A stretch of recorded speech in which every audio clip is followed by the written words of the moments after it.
ready to turn your teardown demolitions into truly epic, cascading spectacles. Today, we're diving into the Progressive Destruction mod, a game-changer for creating incredibly detailed and realistic demolition scenarios. First things first, you'll need to install the mod. Head over to the Teardown website or your preferred modding platform and download the Progressive Destruction mod. Once downloaded, simply place the mods files into your Teardown mods folder, usually found within your Teardown installation directory. With the mod installed, fire up Teardown and load any map. You'll find the mods options accessible through the main game menu, typically under a mods or settings subsection.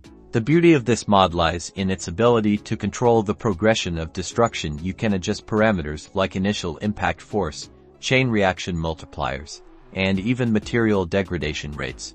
Let's see it in action. By increasing the stage delay for certain materials, we tell the game to wait before the next phase of destruction kicks in, creating a more organic, domino-like effect. Notice how, without the mod, the structure collapses almost instantaneously. With progressive destruction enabled, we get intricate breakdowns, smaller pieces breaking off, and a much more satisfying, drawn-out collapse. Experiment with the destruction depth setting to control how far the chain reaction propagates. Lower values might only affect connected elements, while higher values can introduce widespread structural failure.